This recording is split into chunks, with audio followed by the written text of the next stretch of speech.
Buenas tardes, doctor. Uy, ¿Caldito vas a querer? Buenas tardes. ¿En pantalla se puede visualizar? ¿me escucha? Sí, doctor. ¿Aumenta todo? Sí. Gracias. Bueno, iniciaremos entonces. Bueno, el día de hoy no está regular las actividades en la universidad, Está cerca del el tema parlante. de los administrativos. De todas maneras, cumpliremos nomás esta parte teórica con el capítulo 34 relacionado a glucosaminoglucanos y glucoproteínas. Esta primera parte del tema o del capítulo, vamos a revisar lo referente a la estructura de estos glucosaminoglucanos, la síntesis de los mismos, su degradación y las principales patologías que se han descrito hasta el momento por ausencia total o parcial de las enzimas que participan en el metabolismo de este conjunto de carbohidratos, ¿no? No se olviden que al describir las patologías, necesariamente hacemos mención a deficiencias de carácter genético, ¿no? Problemas por mutaciones, por lesiones que van a favorecer que se exprese genes cuyos productos finales no van a ser funcionales o van a ser muy poco funcionales, ¿no? En ese sentido se van a ir describiendo una gran variedad de patologías. Entonces, obviamente vamos a enfocar en las más relevantes, en las más prevalentes, ¿no? Bien, entonces iniciemos revisando la estructura de los glucosaminoglucanos. Bueno, hay que mencionar ciertas características de manera previa, haciendo mención a que este grupo de compuestos biomoléculas son heteropolisacáridos de carga negativa, entendiendo de que un heteropolisacárido es una estructura que contiene más de 20 unidades de monosacáridos, ¿no? Es la característica de un polisacárido, y hetero referente a que esta repetición de las unidades de monosacáridos corresponde a monosacáridos diferentes, ¿no? Hay que diferenciarlos de los homopolisacáridos, que también son estructuras bastante complejas y bastante importantes, donde es un solo monosacárido el cual se va repitiendo múltiples veces, ¿no? En este caso no hablamos de uno solo, sino la presencia de dos o más estructuras distintas de monosacáridos que van a dar origen a este tipo de estructuras, ¿no? Y tienen la característica de que poseen una carga negativa en condiciones fisiológicas, ¿no? Esto debido a que en su estructura básica contienen grupos ácidos, ¿no? Pueden ser ácidos orgánicos como el ácido carboxílico o inorgánicos como lo es el grupo sulfato, que en condiciones fisiológicas, vale decir temperatura 37 grados, pH de 7,40, van a tender a ionizarse, es decir, ganar cargas, ¿no? Y exclusivamente ese pH vamos a mencionar que adoptan cargas negativas. Esto es muy importante dentro de las estructuras mismas a las cuales van a dar origen, debido a la viscosidad que requieren este tipo de estructuras, como lo vamos a ir describiendo más adelante. Los glucosaminoglucanos usualmente están asociados a proteínas. Esto con la finalidad de mantener la estabilidad de las moléculas, ¿no? Hace un momento les decía que tiene una carga negativa y al contener cargas negativas, pues estos fácilmente se repelen y formar estructuras grandes de tipo heteropolisacáridos tendría complejidad. Para eso requieren estabilizarse y lo hacen uniéndose a proteínas, ¿no? Entonces, este conjugado de proteínas y glucosaminoglucanos va a dar origen a un conjunto de moléculas denominados proteoglucanos. Y son estos proteoglucanos los que se van a encontrar en las matrices de ciertos tejidos, otorgándoles las características fisiológicas únicas de estos tejidos, ¿no? Al tener cargas negativas, este tipo de estructuras son capaces de unirse fácilmente a moléculas de agua. ¿Y esto cómo lo realizan? Debido justamente a la atracción electrostática que pueden provocar, ¿no? Los grupos cargados negativamente presentes en estas estructuras con las moléculas de agua, que no se olviden que son estructuras bipolares. Entonces, al haber una atracción electrostática de la parte negativa de estas estructuras, con los hidrógenos que están presentes en las moléculas de agua que tienen carga positiva, hay una gran avidez, hay una gran facilidad de unión a las moléculas. Esto favorece que estas estructuras den origen a tejidos conectivos que se caracterizan por tener una matriz gelatinosa.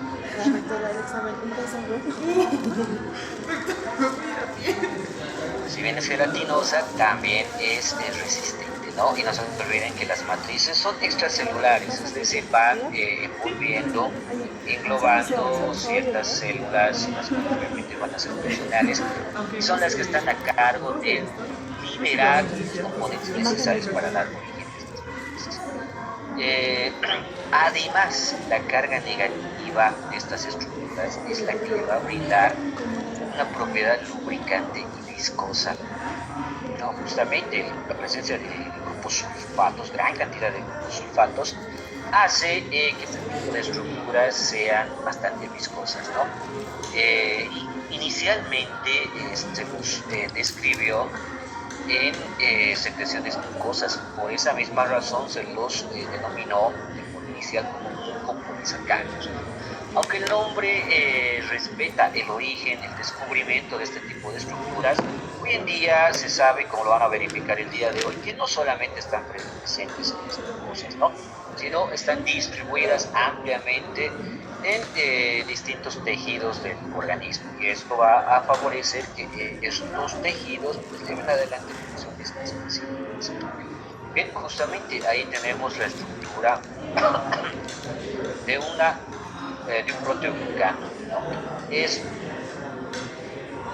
Estas estructuras que acá están representadas a manera de hilos representarían a los glucosaminoglucanos, que siempre van a estar adosados, les decía, ¿no?, a una proteína nuclear, una proteína central, que es la que va a permitir que darle mayor estabilidad a estas estructuras. Acá tenemos una vista superior de esas estructuras donde igual identificamos la proteína nuclear y alrededor de esta pues unidos, enlazados los glucosaminoglucanos, ¿no?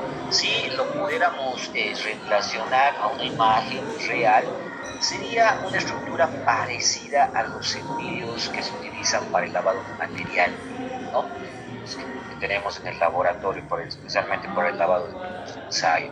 Entonces, tiene una estructura semejante. La parte metálica de estos cepillos representaría a la proteína donde se van uniendo cerdas, ¿no? Es decir, en este caso corresponderían a las estructuras de estos glucosaminocarbohidratos. Ahora, habíamos mencionado hace un momento que son heteropolisacáridos, es decir, vamos a identificar más de un monosacárido diferente. Y en este caso, este tipo de estructuras están caracterizados por la presencia de un azúcar ácido y un azúcar aminado. El azúcar ácido, estructuralmente hablando, se va a caracterizar por la presencia de grupo carboxílico o ácido carboxílico, ¿no? Esta es justamente la estructura que en condiciones fisiológicas va a liberar su hidrógeno y se va a cargar de hidrógeno. Como ejemplos mencionaríamos al ácido D-glucurónico y al ácido L-glucurónico. En realidad son isómeros ópticos, ¿no? Básicamente son la misma estructura, simplemente la orientación del tipo carboxilo va a variar. En este caso específico estamos hablando del glucurónico, y el glucurónico tendría representación del tipo carboxilo en la parte inferior. Los azúcares aminados se caracterizan por la presencia de un grupo, ¿no? En este caso, en la posición 2, donde además encontramos la presencia de un grupo ácido. Entonces, este tipo de estructuras también van a favorecer que las estructuras macro sean más viscosas y tengan esas propiedades, ¿no?, o mismas características. Como ejemplos podemos mencionar la glucosamina, la galactosamina.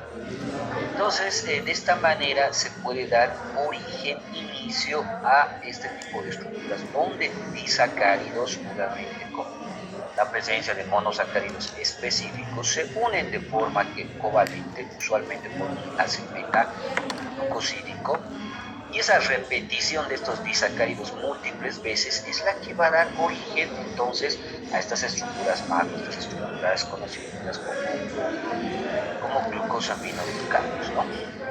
Bien, acá tenemos otros ejemplos. Por ejemplo, la glucosamina se caracteriza por la presencia de glucoamino en la posición 2. El ácido glucurónico, que les mencionaba, ¿no? El carbono 6 es un grupo carboxilo. El ácido hidurónico, donde básicamente tiene una estructura semejante a la anterior, solamente la diferencia de orientación del grupo carboxilo, ¿no? Pero que, como les decía, y en alguna clase se les ha debido explicar, estas pequeñas diferencias estructurales hacen que estas moléculas, las estructuras se comporten diferentes, ¿no? Entonces, la gran cantidad de cargas negativas produce consistencia resbalosa, viscosa, elástica, lo cual va a brindar ciertas características físicas propias de algunos líquidos, como el líquido sinovial, el vidrio, entre otros que vamos a ir describiendo. ¿Sí? Bien, vamos a ir mencionando los principales entonces glucosaminoglicanos. En primer lugar tenemos el 4-sulfato de condroitina y el 6-sulfato de condroitina. Son estructuras que se asemejan mucho estructuralmente, con una pequeña diferencia que es la posición del sulfato, ¿no? En el primero en la posición 4 y en el segundo en la posición 6. Justamente acá está representado el sulfato, ¿no? Que se va a reaccionar o se va a unir a un grupo hidroxilo azucaraminado. Entonces, este tipo de estructuras resultan de la unión de una N-acetil galactosamina, en ambos casos, ¿no? N-acetil galactosamina, con el ácido glucurónico. Ácido glucurónico en ambos casos. Y estos dos monosacáridos están unidos a su vez por un enlace glucosídico del tipo beta-1,3, ¿no? Entonces, básicamente son estructuras semejantes. La única diferencia es la posición de este glucosulfato, nada más, ¿no? Ahora, este disacárido que se ha formado, ¿no?, conformado por estos dos monosacáridos, se puede repetir múltiples veces. Por eso acá lo tenemos, ¿no?, con este denominativo N, haciendo referencia a que este disacárido puede ir asociándose múltiples veces hasta dar origen a estructuras bastante complejas. El nombre genérico que reciben ambas estructuras es condroitin-sulfato, ¿no? Y hay que mencionar que este es el más abundante en el organismo, presente principalmente en cartílago, tendones, ligamentos, la aorta. Forman agregados con proteoglucanos y en el cartílago unen el colágeno y mantienen las fibras en una red apretada y fuerte, ¿no? Entonces, por estas características estructurales que tiene el condroitin-sulfato, su importancia, ¿no?, al darle esta característica óptima, ideal al cartílago, consecuencia ser elástico, pero a su vez ser bastante resistente. Entonces, justamente son estas estructuras las que van a favorecer esa propiedad física que tiene ese tejido. El siguiente glucosaminoglucano es el sulfato de dermatán o dermatán-sulfato, que de la misma manera está conformado por una N-acetilgalactosamina, sulfatado en la posición 4, y el ácido hidurónico, ¿no?, es decir, el isómero óptico del ácido glucurónico, unidos también por un enlace beta-1,3, ¿no? Este disacárido entonces se puede repetir múltiples veces hasta dar origen a estructuras mucho más que genéricamente van a recibir el nombre de dermatán-sulfato. Está presente en piel, vasos sanguíneos y válvulas cardíacas. El queratán-sulfato, sulfatos de queratán tipos 1 y 2, de la misma manera están conformados por disacáridos, serían las unidades estructurales. Estos disacáridos a su vez conformados por una N-acetilglucosamina sulfatado en la posición 6, unido a una galactosa sulfatada también en la posición 6. A su vez, ambos monosacáridos unidos por un enlace beta 4. Este disacárido complejo que se ha generado se puede repetir entonces múltiples veces para dar origen al queratansulfato. Entonces, dependiendo del tipo de queratansulfato, va a tener cierta afinidad presencia en algunos tipos de estructuras. Por ejemplo, el tipo 1 se encuentra principalmente en la córnea, el tipo 2 en agregados de proteoglucanos con sulfato de coprolina, con tejido conjuntivo laxo. La heparina y el sulfato de parano, el paransulfato, de la misma manera, son estructuras que están conformadas por disacáridos. Vamos a describir una glucosamina unido a un ácido glucurónico, ¿no? Sulfatados. Entonces, a su vez, unidos con un enlace alcohol 4 para dar origen al disacárido, el cual también se va a repetir múltiples veces, ¿no? Entonces, la heparina tiene como principal función actuar como un anticoagulante.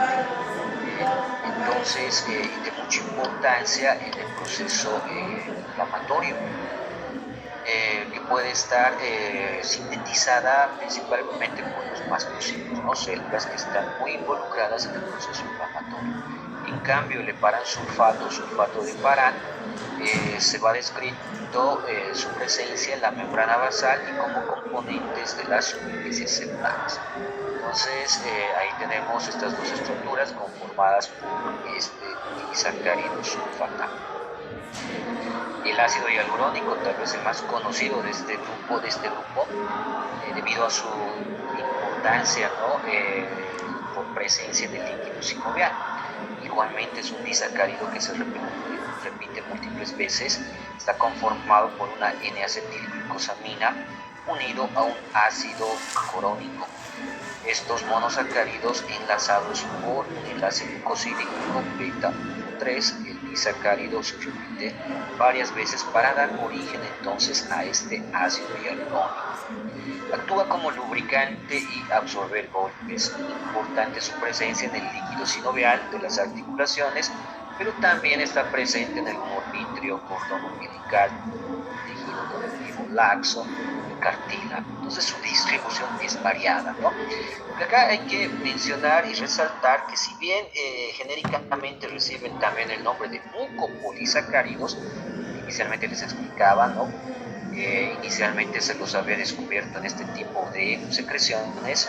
Hoy en día sabemos que su distribución es amplia y muy importante su presencia en los tejidos conjuntivos. Pero los glucosaminoglucanos no se encuentran solos, siempre van a formar estructuras conjugadas, denominados en este caso proteoglucanos, ¿no? Que a diferencia de las glucoproteínas tienen una composición principal basada en la presencia de carbohidratos en relación a las proteínas. Esa es la principal diferencia estructural entonces con la glucoproteína. Una glucoproteína más bien tiene mayor composición dentro de su estructura, la parte proteica en relación a los carbohidratos, ¿no? Pero lo estudiarán en la siguiente sesión, ya que ese tema forma parte de la segunda parte de este capítulo, ¿no? Entonces, lo que ya habíamos descrito hace un momento, los glucosaminoglucanos se unen a una proteína central para dar origen a estructuras semejantes a un cepillo de limpieza de ensayo, ¿no? Es necesario la presencia de esta proteína nuclear, al cual se pueden unir hasta 100 cadenas de glucosaminoglucanos lineales y cada cadena compuesta hasta por 200 disacáridos. Entonces ustedes pueden hacer números y se van a dar cuenta de la gran cantidad de monosacáridos que están presentes dentro de esta estructura, por eso la complejidad de las mismas, pero también la importancia. Ahora, ¿cómo se da la unión entre la proteína central con estos glucosaminoglucanos? Justamente acá lo tenemos representado. La proteína central va a ser rica en aminoácidos hidroxilados, es decir, aquellos que presentan un grupo hidroxilo libre en su cadena. Miren, ¿no? Tenemos dos importantes, la serina y la treonina. De estas dos, justamente la serina es la que más fácilmente va a reaccionar con los monosacáridos para poder favorecer la unión y conformación de los polímeros. Pero para que exista esta estructura, se debe generar primero un puente. Este puente o región de enlace está conformado por un trisacárido, donde está presente una pentosa, como la silosa, y dos residuos de galactosa. Entonces, siempre, y en realidad todas las estructuras van a contener este puente o región de enlace, que está conformado por tres unidades de monosacáridos, donde recién se van a poder ir poniendo los disacáridos característicos que hemos ido describiendo hace un momento para dar origen a los distintos tipos de estructuras, ¿no? Ahora, ¿cómo se genera la unión? La unión se da gracias a un enlace glucosídico. El enlace glucosídico, no se olviden, es un enlace fuerte, es un enlace estable donde hay compartimiento real de electrones. Lo mismo ocurre acá. Entre la región de enlace con las unidades de disacáridos también se va a formar un enlace glucosídico, ¿no? Y entonces, la presencia de estos enlaces covalentes va a brindarle bastante estabilidad a la estructura. De tal manera que se van a dar origen a estas estructuras macro, ¿no? Bastante complejas, donde podemos identificar cada agregado proteomolecular. Ahí está la proteína nuclear, están adosados los glucosaminobucanos. Ahora, miren, cada una de las proteínas nucleares a su vez se unen a una red de ácido hialurónico, ¿no? Y estabilizados también por la presencia de una proteína, un polipéptido pequeño denominado proteína D. Este conjunto de estructuras conformado entonces por el monómero del proteoglucano, la proteína de unión, el ácido hialurónico, va a dar origen a un agregado proteoglucano. Y justamente la gran cantidad entonces de monosacáridos ácidos presentes en estas estructuras se va a manifestar brindándole las características o propiedades que hemos mencionado en su momento de los tejidos donde se encuentran presentes estas estructuras. Síntesis de los glucosaminoglucanos. Bien, bueno, acá se los dejo resumirito cómo se sintetizan los aminoazúcares y los azúcares ácidos. Este proceso se lleva adelante exclusivamente en el aparato de Golgi. No se olviden que cuando hablamos de metabolismo, ya sea síntesis o destrucción, anabolismo, catabolismo, las enzimas juegan un papel importante. Todas estas son reacciones enzimáticas. En todo caso, para la síntesis de los aminoazúcares y los azúcares ácidos, estas enzimas van a estar presentes en el aparato de Golgi, ¿no? Entonces todo inicia acá con la glucosa. La glucosa entonces es el sustrato principal para dar origen a estas estructuras variadas, ¿no? La glucosa se va a fosforilar para dar origen a la glucosa 6-fosfato, ¿no? Ustedes recuerdan, esta es la primera reacción de la glucólisis.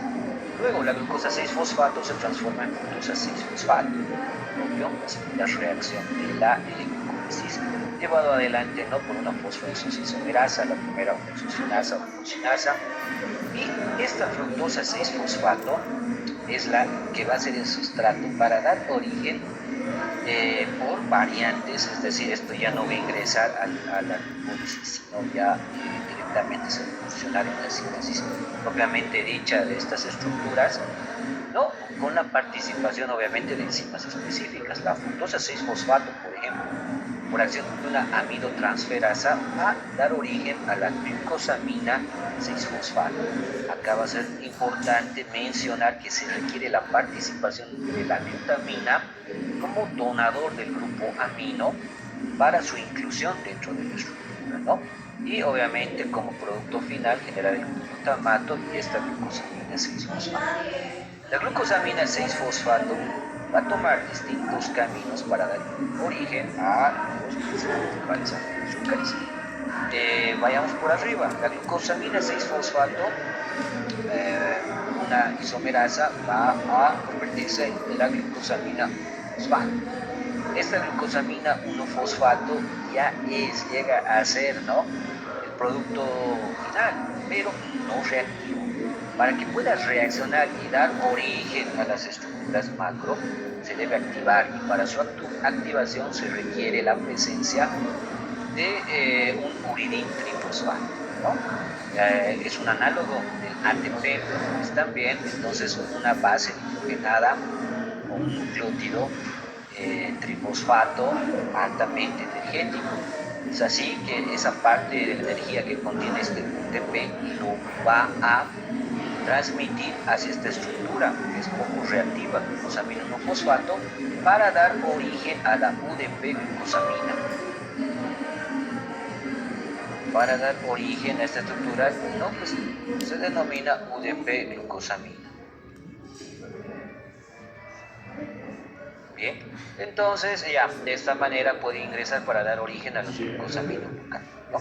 Por otro lado, la glucosamina 6-fosfato va a dar origen a la N-acetilglucosamina 6-fosfato por inclusión del grupo acetilo que proviene de la acetilcoenzima A. Este a su vez, ¿no?, va a tomar dos caminos diferentes para generar primero la N-acetilmanosamina 6-fosfato y posteriormente el ácido N-acetilneuramínico, que usualmente se lo conoce como NAN, que es ya la forma activa que puede ingresar a los glucosaminoglucanos, pero que requiere ser activado. Para activarse, en todo caso, en lugar de la UTP, como lo habíamos mencionado hace un momento, va a entrar la CTP y va a generar la CMP N-acetilurano, que es el que va a estar presente en glucoproteínas, gangliósidos y el ácido ciánico.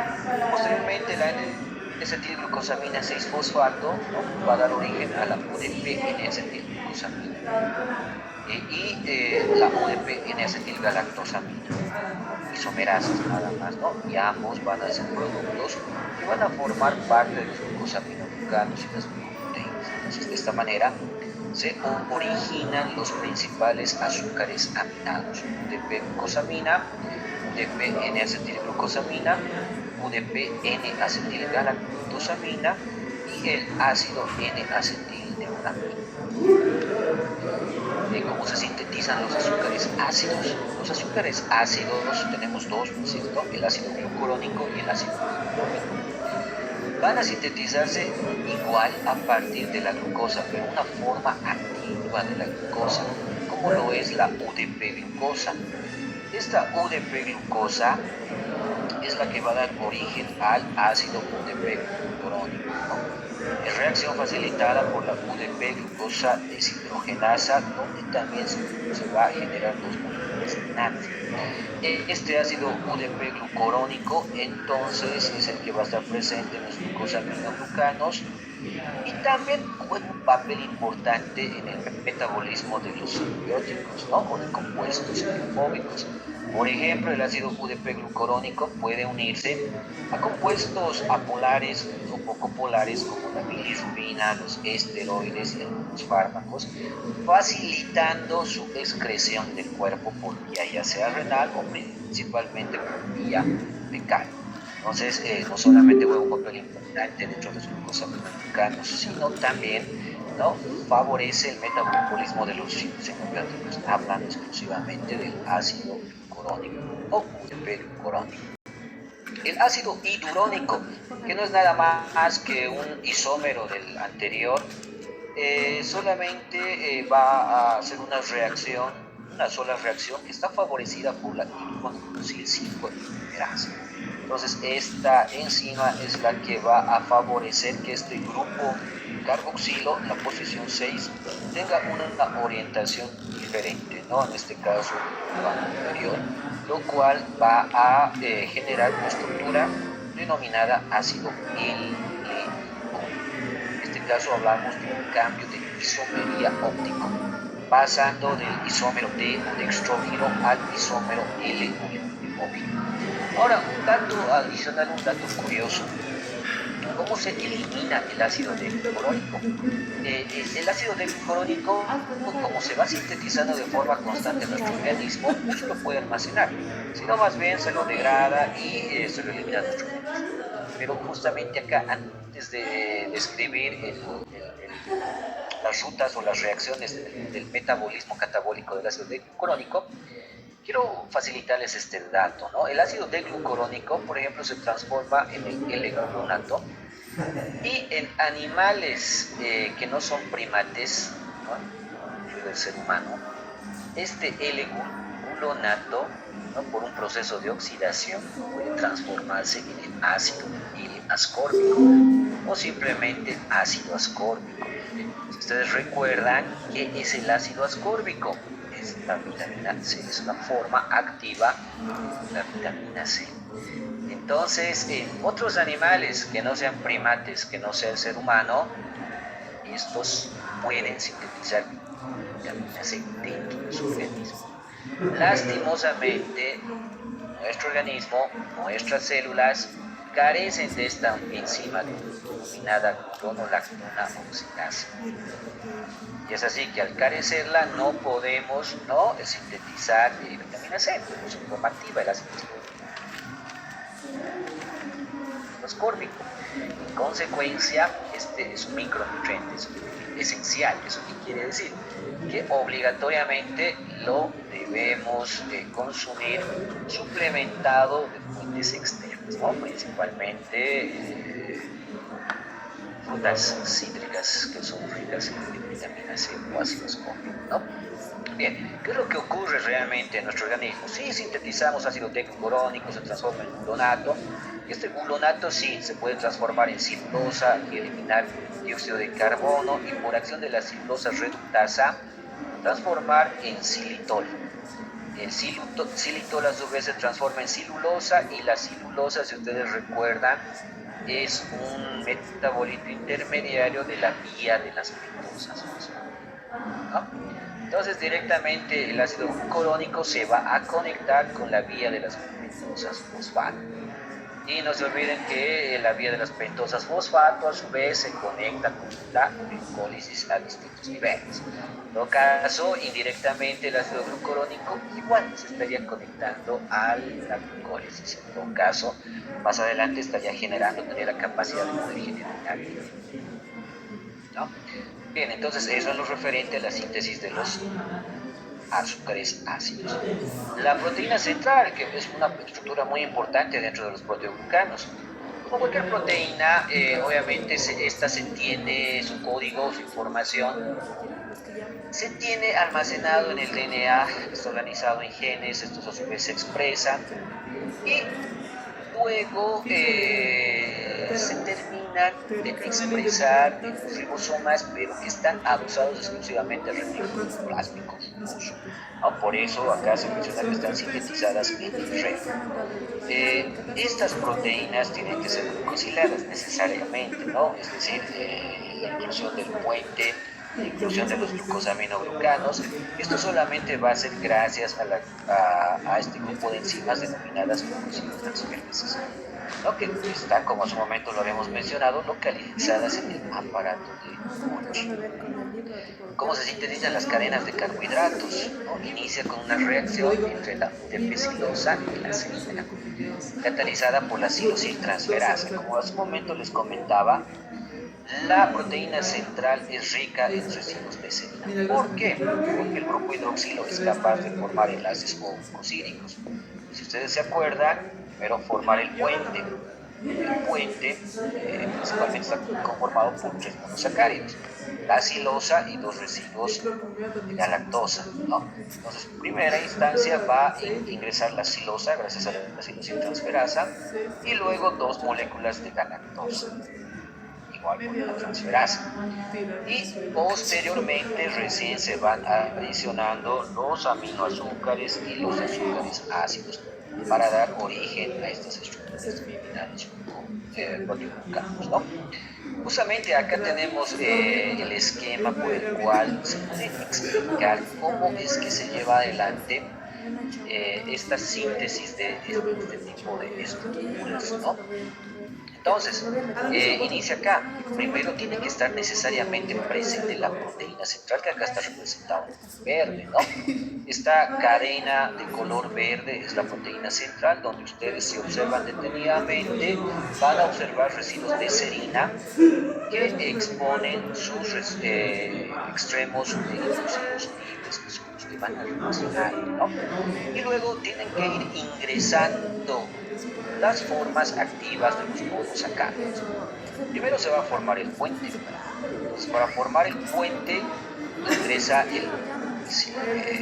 la celulosa activa bajo la forma de celulosa, ¿no? Entonces se va a unir al residuo de serina, miren, por acción de transferasa. Luego, a ese nivel van ingresando los distintos monosacáridos para terminar de completar este puente, ¿no? Entonces, en su momento mencionábamos la importancia de la galactosa. Entonces una galactosa activada va a ingresar a este punto. Entonces tenemos esa galactosa, luego vuelve a ingresar otro residuo de galactosa para dar origen al puente o región de enlace, ¿no? Está bien conformada por celulosa, galactosa, todos ellos unidos por enlaces cocíclicos. Una vez conformado esta región de enlace, recién empiezan a ingresar los aminoazúcares y los azúcares ácidos, ¿no? En este caso tenemos el ácido crónico, obviamente en su estado activo, no olviden que cuando hablamos de estados activos, hacemos mención a que la molécula es capaz de reaccionar y a través de una reacción enzimática ir conformando nuevas estructuras, ¿no? En este caso se va a unir al puente o región de enlace y sucesivamente van ingresando otras estructuras. Ingresa un azúcar ácido, ¿no? Como es el ácido crónico, luego un azúcar aminado, como lo es la N-acetilgalactosamina, y así se van dando ciclos bastante extensos hasta dar origen, ¿no?, a las estructuras complejas que les estoy mencionando. Cuando ya están conformadas estas estructuras, recién se lleva adelante esto que se menciona acá, que es la adición de los sulfatos. La fuente de sulfato es esta estructura denominada PAPS, que es el 3'-fosfoadenosil 5'-fosfosulfato. Entonces, esta estructura tiene la característica de favorecer y facilitar la transferencia de grupos sulfatos desde esta estructura hacia los azúcares que sean necesarios, ¿no? Entonces, como ustedes pueden ver, el PAPS a través de la sulfotransferasa es capaz entonces de cediendo grupos sulfatos a estas estructuras para ir dando origen a los disacáridos característicos, ¿no?, para poderlos diferenciar y obviamente identificar su funcionalidad, ¿no?, ácido hialurónico, paransulfato, pirantansulfato, pentansulfato, etcétera. Bien, y de esta manera entonces se producen estas estructuras complejas. ¿Cómo se degradan? Así como se construyen estas estructuras, también necesariamente deben ser degradadas. Tenemos dos mecanismos en las células. La primera, fagocitosis de los GAGs extracelulares.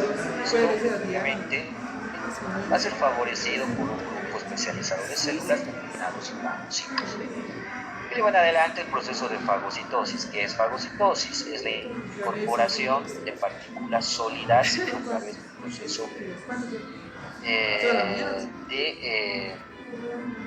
no más, sí, cosa de la mañana, más temprano, desde las 6, sí, 5:30, a través de un proceso, ¿no?, de generar pseudópodos que van a englobar esta partícula sólida, ¿no?, generar un endosoma al cual se van a unir un lisosoma y dar origen una estructura que se conoce como fagolisosoma, que es donde se va a degradar, ya sea por acción del pH, por la presencia de enzimas, así como también por el estallido respiratorio. El estallido respiratorio es más característico o se libera y se activa cuando está presente un microorganismo. En este caso, es parte de la matriz que se va a ir fagocitando a través de estas estructuras. ¿No?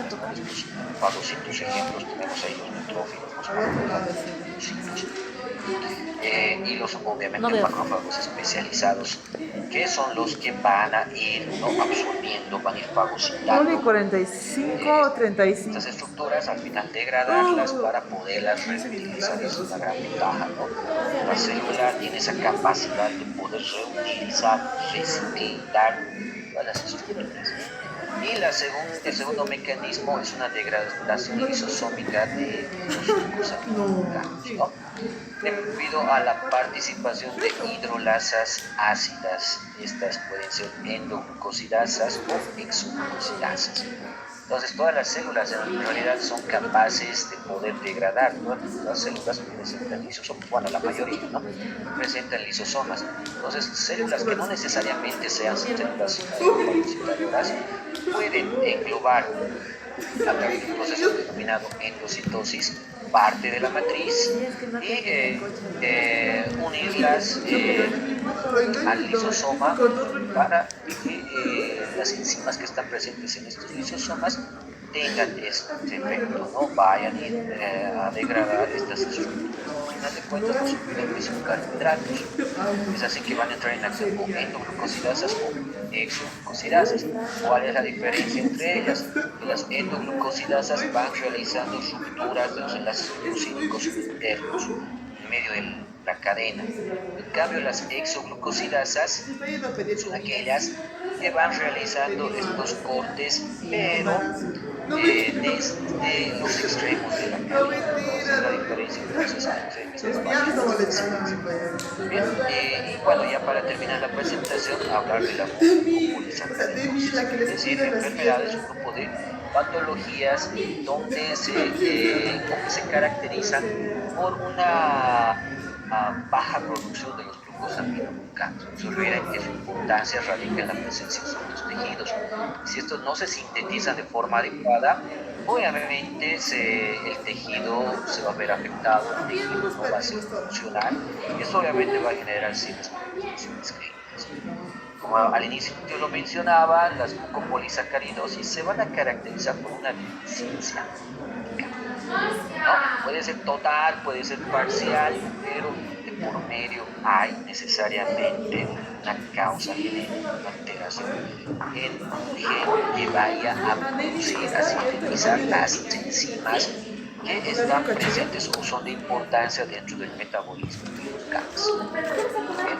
Están clasificados por diferentes tipos, ¿no? Tenemos el 1, 2, 3, 4, 5, 6, 7. Vamos a mencionar 4 que son importantes, los más relevantes. La mucopolisacaridosis tipo 1, o conocida como síndrome de Harvard. La mucopolisacaridosis 2, o conocido como síndrome de Hunter. Primero, se caracteriza por la carencia de la alfa-L-hidroxidasa. ¿Sí no ve qué sé? Esta es la enzima entonces que va a estar deficiente, que puede causar la opacidad de la córnea, alteración del desarrollo, enemismo, dismorfia, obstrucción de vías respiratorias superiores, pérdida auditiva. Su acumulación en arterias induce a la isquemia, muerte temprana. Puede tratarse mediante trasplante de médula ósea de sangre de cordón umbilical, ¿no?, antes de los 18 meses de edad. El tratamiento, porque puede ser fulminante si no se logra identificar o diagnosticar el problema. Se dispone de tratamiento con reposición enzimática, y esa es tal vez una novedad hoy en día, ¿no?, que se puede tratar enzimas. Entonces, por ingeniería genética se puede dar origen, se puede sintetizar la enzima hidronidasa y de esta manera, ¿no?, ir administrando al paciente para favorecer su mejora, ¿no? Entonces, ahí podemos mencionar, es la más relevante, entonces, la el síndrome de Hunter se caracteriza por la carencia de la gonatosulfatasa, que es una carencia ligada al cromosoma X, ¿no? Se dispone de tratamiento también de reposición enzimática. Está afectada la degradación de los sulfatos de dermatanina y para. Otras dos de importancia, tenemos el síndrome de San Filipo, el síndrome de Sly. El síndrome de San Filipo es una mucopolisaccharidosis de tipo 3, la de Sly sería de tipo 7. Entonces, cuando hablamos de San Filipo, vamos a ver la afectación de varias enzimas. Y en base a esta afectación, pues la vamos a clasificar en 4 tipos: A, B, C, D. La tipo A se caracteriza por la deficiencia de la heparansulfatasa, la tipo B por la deficiencia de N-acetilglucosaminidasa, tipo C por deficiencia de glucosamina N-acetiltransferasa, y la tipo D de N-acetilglucosamina 6-sulfatasa. Entonces, la carencia de todas estas enzimas, este síndrome en sí, va a provocar trastornos graves del sistema nervioso, inclusive un retraso mental. El síndrome de Sly, ¿no? Se caracteriza por una carencia de la beta-glucosidasa.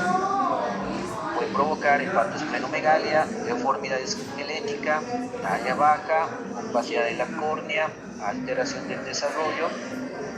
Y bueno, esto afecta la degradación de los sulfatos de dermatanina, para los cuales pueden entonces acumularse en los tejidos, son los que van a favorecer estas manifestaciones que hemos ido, ¿no?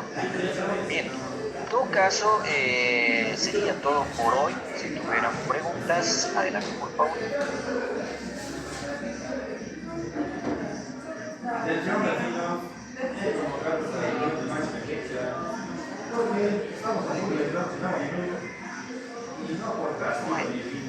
Si no hay preguntas, ahí estaríamos quedando. Muchas gracias por su atención. Nos encontramos el siguiente viernes conmigo. Hasta luego.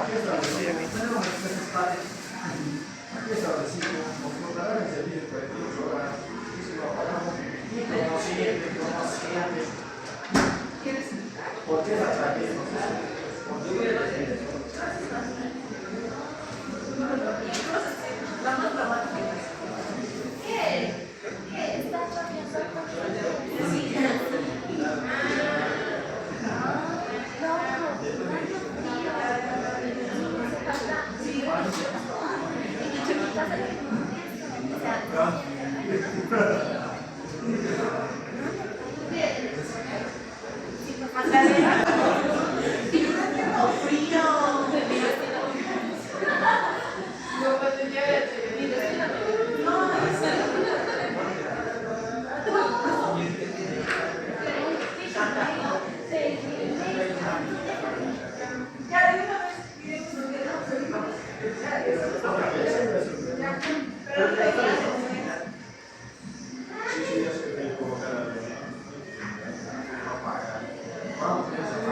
y en 48 horas nos tenemos de servicio y eso no es por milagro divino, es por culpa de ustedes que no tienen para venir por culpa de ustedes que no todo. Ya sabes, no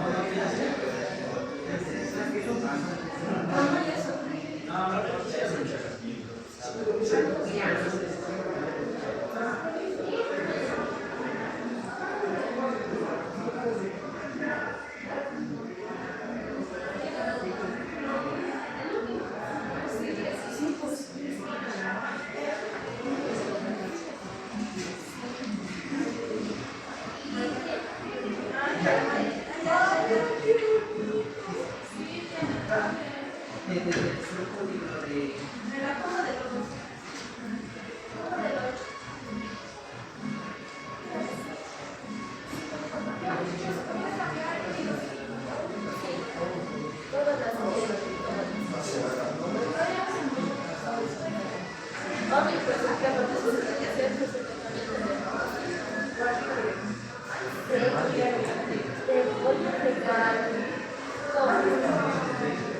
Ya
acabado. Ya